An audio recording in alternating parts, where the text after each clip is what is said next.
시편 26편 1절부터 7절 말씀까지 보겠습니다. 내가 나의 완전함에 행하여 싸우며 흔들리지 아니하고 여호와를 의지하여 싸우니 여호와여 나를 판단하소서. 여호와여 나를 살피시고 시험하사 내 뜻과 내 양심을 단련하소서. 주의 인자하심이 내 목전에 있나이다. 내가 주의 진리 중에 행하여 허망한 사람과 같이 앉지 아니하여 싸우니 간사한 자와 동행하지도 아니하리이다. 내가 행악자의 집회를 미워하오니 악한 자와 같이 앉지 아니하리이다. 여호와여 내가 무죄함으로 손을 씻고 주의 제단에 두루 다니며 감사의 소리를 들려주고 주의 기이한 모든 일을 말하리이다. 아멘. 마가복음 4장 35절부터 41절 말씀에 보면 예수님께서 제자들과 함께 배를 타고 바다로 나가시는 장면이 나옵니다. 예수님은 저녁까지 아침부터 시작해서 하루 종일 천국에 대한 비유를 설명하시고 이곳에서 천국 비유를 말씀하시고 또 다른 곳으로 이전하시고 또 이곳에서 천국 복음을 비유로 말씀하시고 또 다른 데로 이동하시고 이렇게 해서 계속 하루에 여러 차례 말씀을 전하시고 이동하시는 이런 일들을 하셨다가 저녁이 돼서 상당히 피곤한 상태에 이르렀습니다. 그래서 제자들에게 조금 쉬려고 하는 마음에 배를 타고 저쪽 건너편으로 건너가자라고 이렇게 말씀을 하시게 됩니다. 그런데 얼마 지나지 않아서 광풍이 일어나게 됐고 이 광풍으로 인해서 잔잔했던 바다가 출렁이기 시작합니다. 바다가 출렁이면서 그 출렁이는 바다가 큰 파도를 일게 되고 이 출렁이는 파도가 배를 내려치게 됩니다. 그뿐만이 아니라 파도가 치면서 배 위로 물이 들어오게 됩니다. 자연의 힘 앞에서는 사람은 무기력한 존재일 수밖에 없습니다. 제자들 상당수가 어부 출신들이기 때문에 이 넘치는 파도를 막아내기 위해서 엄청난 노력들을 하게 됩니다. 그런데도 그들의 힘으로는 더 이상 어떻게 해보려고 해도 할 수 없는 이런 상황에 도달하게 됩니다. 그래서 예수님을 찾게 되죠. 예수님이 어디 계시는가 배 안에서 찾아보니까 예수님은 배 뒷부분에서 주무시고 계셨습니다. 아니 이 상황에서 주무시고 계신다는 것이 말이 되는 이야기입니까? 물이 넘쳐나고 배는 출렁이고 파도는 치고 이 넘치는 파도가 배를 때려서 배 안에서는 통통 하는 이런 소리가 들리게 되고 배 위에 있는 사람들은 웅성웅성하니 아우성을 치게 되고 소리를 지르게 됩니다. 아무리 사람이 피곤하고 잠에 빠진다 할지라도 어떻게 배가 흔들리고 파도에 의해서 배가 부딪히고 또 텅텅 소리가 나고 위에서는 사람들이 왔다 갔다 하면서 소리를 지르게 되고 하는 이런 상황에서 어떻게 예수님이 깊이 잠이 들어서 깨지 않을 수가 있을까요? 성경에 보면 제자들이 예수님에게 찾아와서 예수님을 깨울 정도로 예수님이 깊이 잠에 빠져 있었다라고 이렇게 표현합니다. 예수님이 무디거나 감각이 없거나 그래서 그런 게 아닙니다. 파도에도 풍랑에도 바람에도 사람들의 아우성 소리에도 흔들리지 않는 편안함이 있었기 때문에 그렇습니다. 그래서 예수님은 숙면을 취할 수가 있었던 것입니다. 당장에 우리 안에 해결돼야 될 문제가 있는 큰 어려움이 있습니다. 사람들은 그 어려움이 있을 때 걱정하지 말고 쉬라고들 이야기하죠. 그런데 쉰다고 쉬어지는 게 아닙니다. 아무리 쉰다고 해도 내 문제가 해결이 되어야 편히 쉴 수 있는 것이지 아직 문제가 해결되지 않고 이것 때문에 고민인 사람에게 쉬라고 한들 그게 쉬어지는 것일까요? 내 마음이나 내 육체나 내 영혼에 흔들리지 않는 이런 편안함이 있을 때 사람은 쉼이라고 하는 것을 얻을 수 있는 겁니다. 바다가 출렁인다고 해서 당황하고 어떻게 해야 할지를 모르니까 걱정하고 물이 넘칠 것 같아서 염려하고 점점 어려워지니까 불안해하고 이대로는 죽을 것 같아서 두려워하는 것은 일반적인 모든 사람이라면 다 가지고 있는 모습입니다. 일반적으로 사람들이 이렇게 두려워하고 염려가 있고 하는 이런 모습이 누구나 가지고 있는 모습이지만 예수님은 이 모습을 한마디로 말씀하십니다. 어찌하여 이렇게 무서워하느냐? 너희가 어찌 믿음이 없느냐? 이 말씀으로 이야기하십니다. 결국 사람이 불안해하거나 당황하거나 또 염려하거나 걱정하거나 두려움이 있거나 하는 이런 이유는 한 가지라고 예수님은 표현합니다. 바로 믿음이 없기 때문이라는 것이죠. 어떤 시험이나 어떤 시련이나 유혹에도 흔들림 없이 평안함을 누릴 수 있는 그 길은 결국 믿음밖에 없다는 이야기입니다. 잔잔한 호숫가에 배 한 척이 떠 있습니다. 고요하고 잔잔한 가운데서 배 하나가 떠 있는데 그 모습은 정말 평안함 그 자체입니다. 정말 그 모습을 평안이라고 이야기할 수 있을까요? 잔잔한 호숫가에 배 한 척이 떠 있는 것은 평안이라고 볼 수 있지만 만약에 이 호수가 잔잔하지 않고 물결이 인다면 어떨까요? 그러면 호수 위에 있는 배도 당연히 흔들릴 수밖에 없습니다. 아직은 호수가 잔잔하니까 배가 잔잔해서 평안해 보이는 듯 하지만 이 호수가 흔들리면 당연히 호수 위에 떠 있는 배도 흔들릴 수밖에 없습니다. 그런데 우리 옛날 동요 가운데 이런 게 있죠. 기찻길 옆 오막살이 아기아기 잘 떠잔다. 칙칙폭폭 칙칙폭폭 기차 소리 요란해도 아기아기 잘 떠잔다. 사실은 이게 평안입니다. 기찻길이니까 옛날 기차는 얼마나 시끄럽나요? 덜컹덜컹하고 지나가고 또 기차가 지나갈 때마다 뻥 하는 소리가 나는 거죠.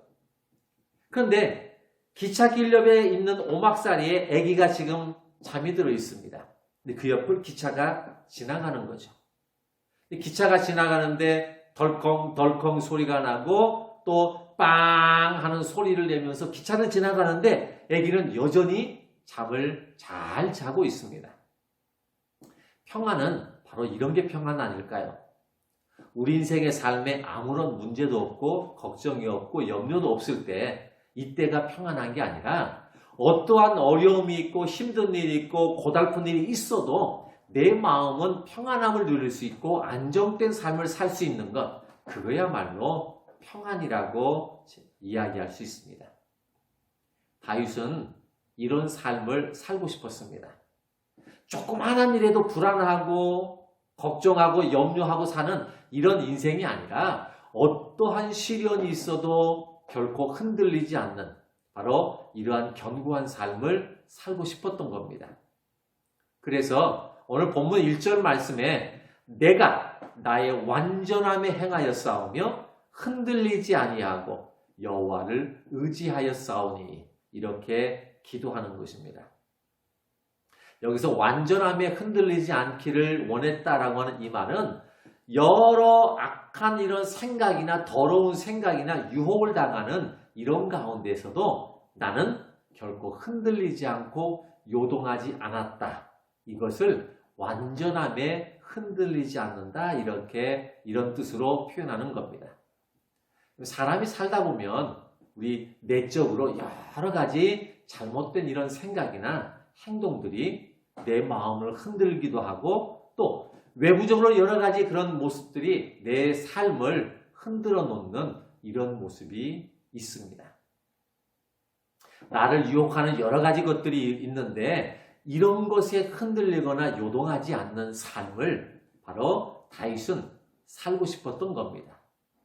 그런데 이런 것들이 내 마음을 다짐하고 내가 유혹을 뿌리치고 이겨낸다고 하기에는 우리 마음만 가지고는 참 어려운 일이죠. 흔히 사람들이 담배를 끊고 싶거나 아니면 술을 끊고 싶다라고 이야기할 때 주변 사람들에게 많이 이야기를 하라 이렇게 이야기를 하죠. 내 의지나 내 마음은 끊고 싶지만 내 주변 사람들이 도와주지 않으면 끊기가 어려운 겁니다.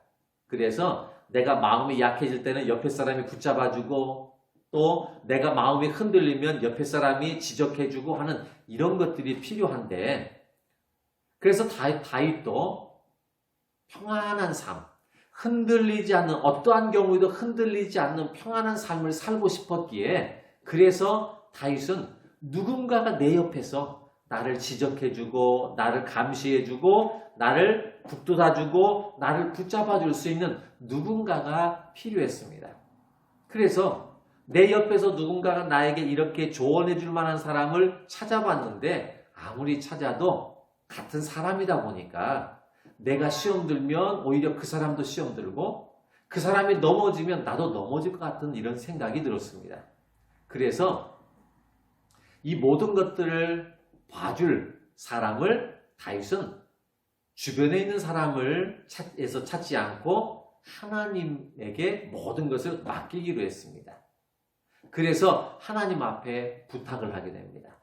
다윗은 하나님 앞에 내 인생의 삶에 대해서 내가 흔들리지 않는 평안함 속에서 믿음을 갖고 싶은데 사람들끼리는 이런 것들을 내가 다짐한 대로 할 수가 없습니다. 그러니 하나님이 좀 나를 붙잡아 주세요.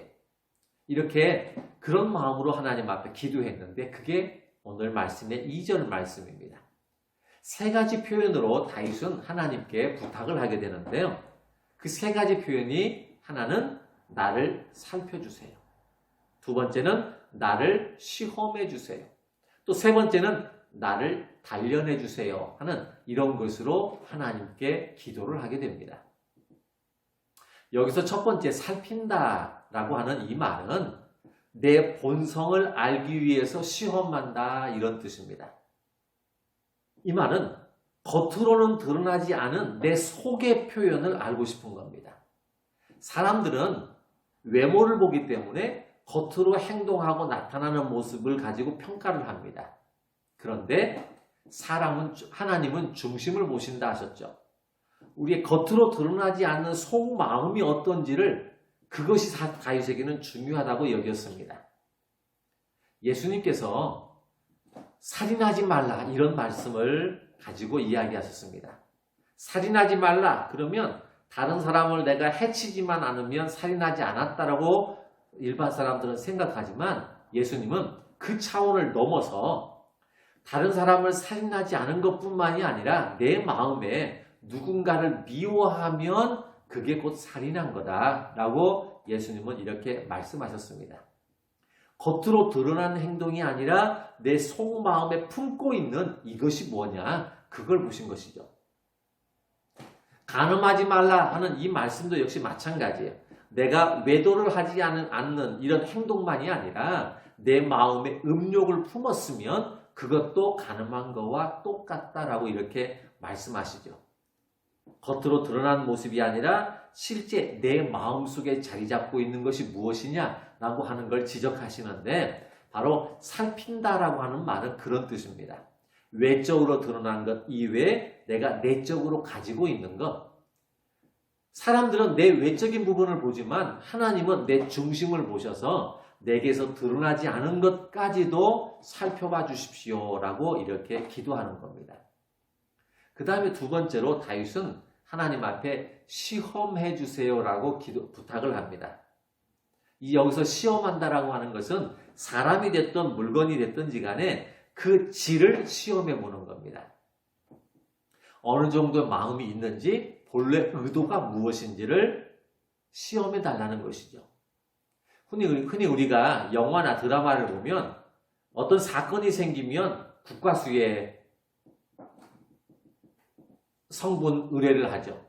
그래서 옷이 하나 사건 현장에서 발견되었으면 일반 사람이 볼 때는 단순하게 옷이지만 이 옷 속에 옷의 성분이 뭐고 이 옷에 묻어있는 혈흔은 어떤 혈액형이고 또 이 속에서 사람 눈에 보이지 않는 것이 무엇인가를 발견해 달라는 것이죠.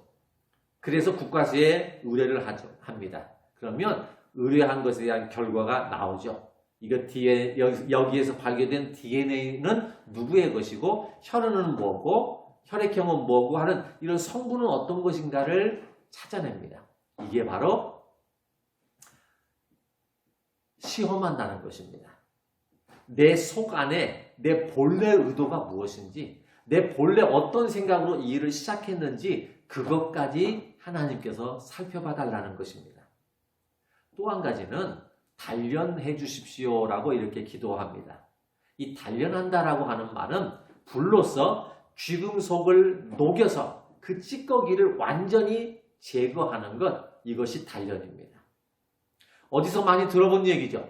욥기서에 보면 욥이 하는 이야기 중에 하나가 그가 나를 단련하신 후에 내가 정금같이 나온다.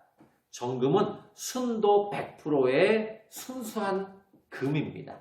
이 순도 100%의 금을 얻기 위해서는 단련이라고 하는 것이 필요한 것이죠. 그래서 금을 넣고 계속 가열을 해서 이 금 속에 있는 불순물들을 완전히 제거하는 거죠. 그리고 나서 얻어진 것이 순금이라는 것입니다. 하나님 앞에 내 인생의 삶, 내 삶을 완전하게, 그래서 내 안에 남아있는 불순물들, 잘못된 것, 악한 생각, 또 불신앙적인 것, 이런 것들을 하나님이 나를 단련해 주셔서 내 안에서 완전히 깨끗하게 사라져서, 그래서 내가 하나님이 나에게 주시는 흔들리지 않는 평안함 가운데 하나님을 의지하는 이런 삶을 살고 싶다는 것입니다. 그래서 하나님 앞에 기도하는 것입니다. 여러분, 그런데 살핀다, 시험한다, 단련한다, 이 말은 아주 철저하게 판단해달라, 이런 뜻인데요. 여러분, 너무 무리하는 건 아닐까요? 사람끼리는 웬만하면 넘어가지고 적당한 선에서 넘어가지고 이해해주고 봐주기도 합니다. 그래야 숨통이 트일 텐데 하나님 앞에 하나님 철저하게 나를 좀 봐주세요. 나를 봐주지 말고 확실하게 판단해 주세요. 자, 이렇게 하나님 앞에 부탁하죠. 여러분, 하나님이 판단하신다는데 여기에서 자유로울 사람이 얼마나 될까요? 사람은 아무리 착하게 살고 선하게 살고 열심히 살고 믿음으로 살아도 사람은 우리 스스로는 완전하게 깨끗해질 수가 없는 사람들입니다. 흔히 하는 이야기처럼 하늘 우러러 한 점 부끄러움이 없는 삶, 이게 사람에게 가능할까요? 불가능한 일입니다. 사람은 하늘 우러러 한 점 부끄러움이 없는 게 아니라 하늘을 우러러 부끄러움이 많은 게 사람이에요. 그래서 사람은 털면 먼지가 나지 않을 사람이 없다 그러죠. 털면 먼지가 많이 나옵니다. 그게 사람입니다. 그런데 털어서 먼지가 안 나는 사람이 없는데 하나님 앞에 나를 철저하게 나를 판단해 주시고 정확하게 나를 판단해 주세요 라고 이렇게 이야기한다면 그 앞에서, 하나님 앞에서 어떻게 살 수 있을까요? 그런데 다윗이 하나님 앞에 이렇게 이야기한 데는 믿는 데가 있어서 그렇습니다. 사람은 불가능한 일입니다. 사람은 완벽해지고 철저해지고 깨끗해진다는 건, 이건 사람은 불가능한 일이에요. 그러나 사람은 할 수 없지만 하나님이 하게 하시면 된다라는 거죠. 아무리 내가 노력해도 나는 할 수 없지만 하나님이 나를 그렇게 만들어 주신다면 가능하다는 이야기입니다. 그래서 하나님이 해주시길 바라는 거예요. 그런데 여러분, 하나님이 나를 변화시켜 주시고 나를 바꿔 주시고 깨끗하게 만들어 주시고 나를 의롭다라고 만들어 주시면 내가 그렇게 되어지는데, 가능한데 내가 원한다고 하나님이 원하는 사람에게 다 이렇게 해주실까요? 그렇지는 않습니다. 원하는 사람이라고 다 하나님이 이렇게 만들어주시는 게 아니라 이렇게 해주시는 사람, 특별한 사람이 따로 있습니다. 흔히 우리가 누구는 입이고 누구는 주둥이냐 이런 말 하죠. 맞습니다. 입하고 주둥이가 따로 있습니다. 그럼 누구는 입이고 누구는 주둥일까요? 6절 말씀에 보면 손을 씻는 사람과 주의 제단에 두루 다니는 사람에게만 주시는 하나님의 특별한 은혜라고 이렇게 이야기합니다. 다윗이 이야기합니다. 손을 씻는 사람과 그리고 주의 제단에 두루 다니는 사람, 이 사람에게 하나님이 특별하게 주시는 은혜로 그래서 내가 이 사람이 되고 싶습니다 라고 이야기합니다. 여기서 손을 씻는 사람이라고 하는 말은 하나님의 말씀을 듣는 사람, 이 사람을 손 씻는 사람이라고 이야기합니다. 그 다음에 주의 제단에 두루 다니는 사람이라고 하는 말은 주의 제단이라고 하는 말은 곧 성전, 교회를 이야기하는 것이고요. 두루 다니는 사람이라고 하는 말은 교회에 가서 예배드리는 사람 이런 뜻이에요. 그래서 손을 씻고 주의 제단에 두루 다니는 사람 이런 말인데 이 말은 주의 성전, 주의 교회를 내가 찾아가서 거기서 예배를 드리고 예배를 통해서 하나님이 주시는 말씀을 듣는 사람, 이 사람이라는 뜻입니다.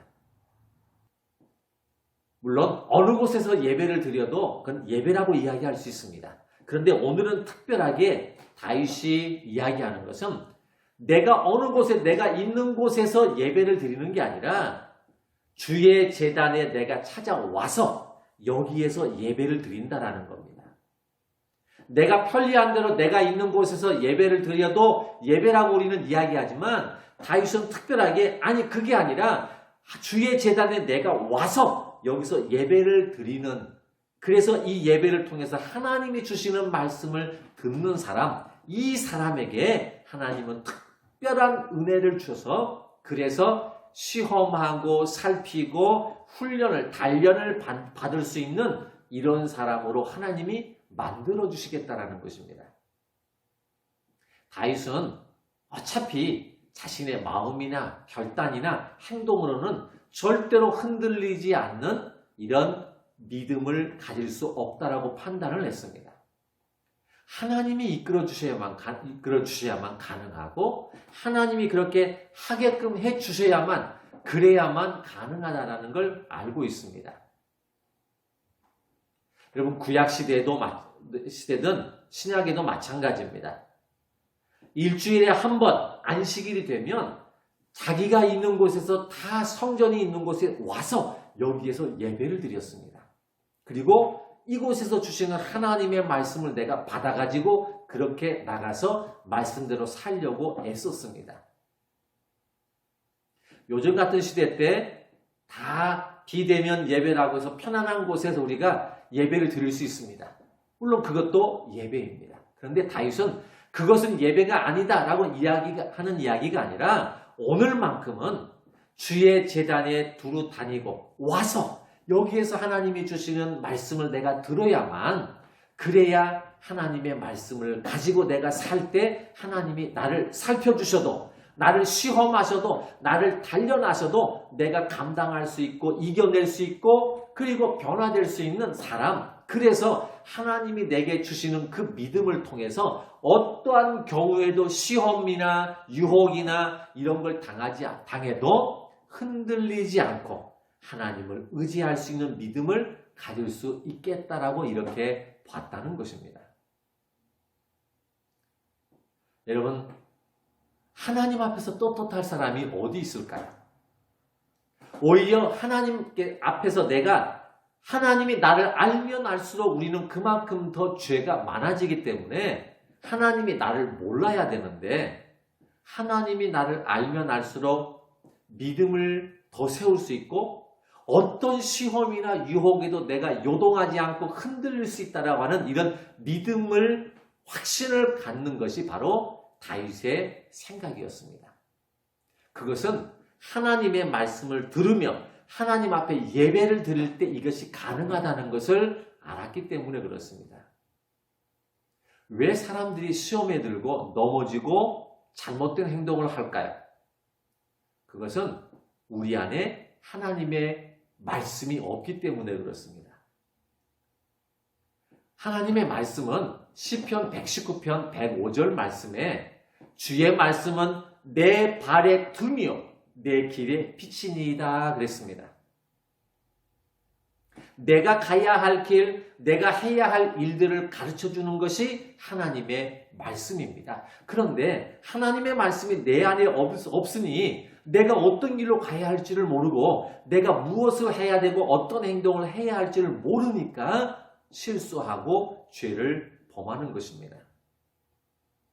우리가 가야 할 길, 또 무엇이 참되고 무엇이 거짓인지를 분별할 수 있는 이 능력, 어느 쪽을 선택해야 옳은지를 가르쳐 주시는 것, 바로 이것이 바로 하나님의 말씀입니다. 그 하나님의 말씀은 예배를 통해서 우리에게 주시는 것입니다.